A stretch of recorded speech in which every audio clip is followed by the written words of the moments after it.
Assalamualaikum, manasik umroh dulu yuk.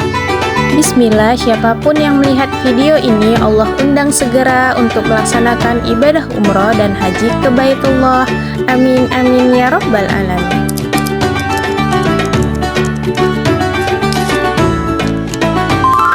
Kenapa tohara itu sangat penting dalam masalah ibadah?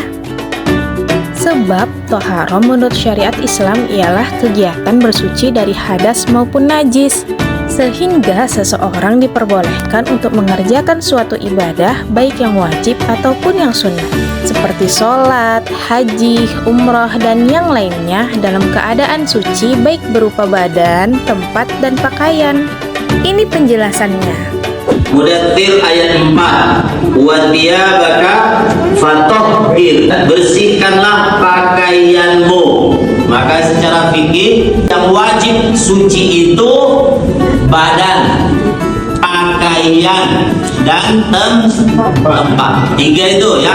Dalam kaidah fikih, ma la yatimmul wajib illa bihi fahuwa wajib.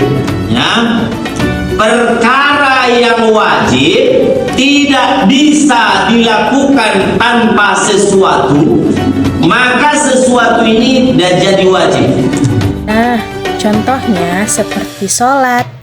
Sholat tidak sah apabila tidak berwudu, maka wudunya menjadi wajib sebab sholat hukumnya wajib. Lalu, alat yang digunakan untuk bersuci dari hadas ataupun najis adalah air. Air menjadi hal utama dalam bersuci. Namun, jika tidak menemukan air, maka boleh digunakan seperti debu, batu, dan yang lainnya.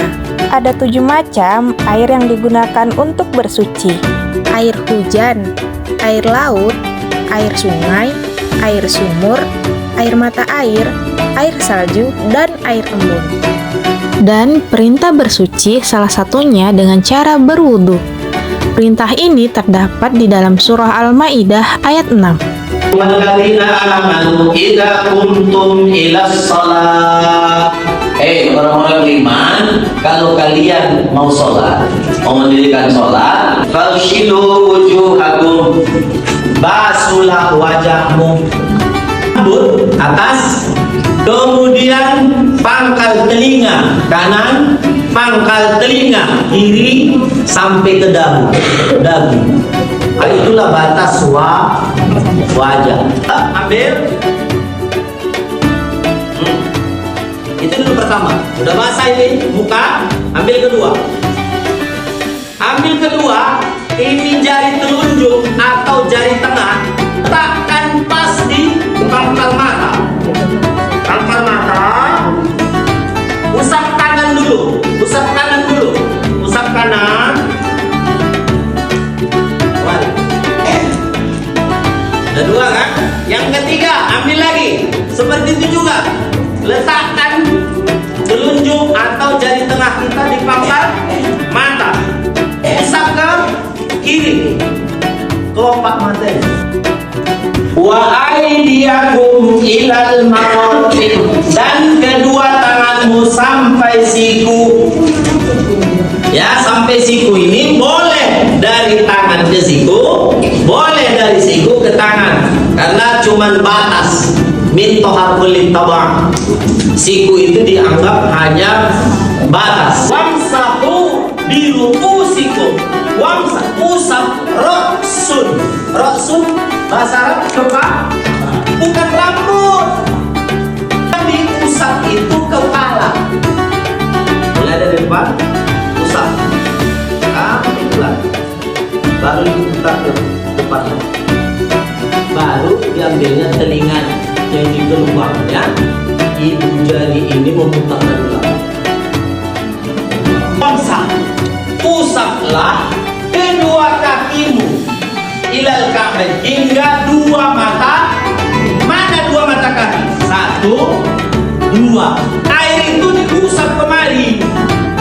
Makanya Utsman menunjukkan gini, di sela-selanya jarinya ini, terus diputarnya ke belakang sampai mata kakinya. Disentuh, bukan tersentuh. Kalau disentuh,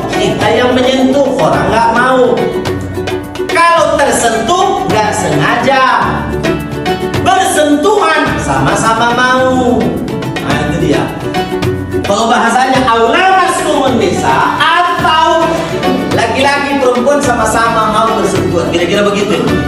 Sementara kalian tidak menemukan maun air, nggak ketemu air. Kalaupun ketemu air, kalaupun ada air, tapi tak mencukupi untuk bersuci tadi, ya. Maka apa solusi? Kata yang mau dan tayyiba, maka bertayamumlah kalian dengan debu yang baik. Famsahu biwujuhikum wa aydiyakum minhu, dan kedua tangan sapu. Ada 3 pendapat. Pendapat pertama cukup sekali usap, karena dia bukan basuh. Usap, nggak mesti merata. Usap aja. Usap wajah, usap tangan kanan dan tangan. Itu pendapat pertama. Ada pendapat kedua 2 kali. Usap wajah, ambil lagi, usap tangan kanan dan tangan kiri. Ada pendapat ketiga 3 kali. Nanti 3 kali nggak boleh tempat yang sama, ya. 1 wajah, 2 kanan, 3 tangan. Nah, sangat jelas kan penjelasan tentang toharo yang berkaitan dengan ibadah. Jadi gimana? Yuk, gabung umroh bersama MJH Tour Travel. Umrohnya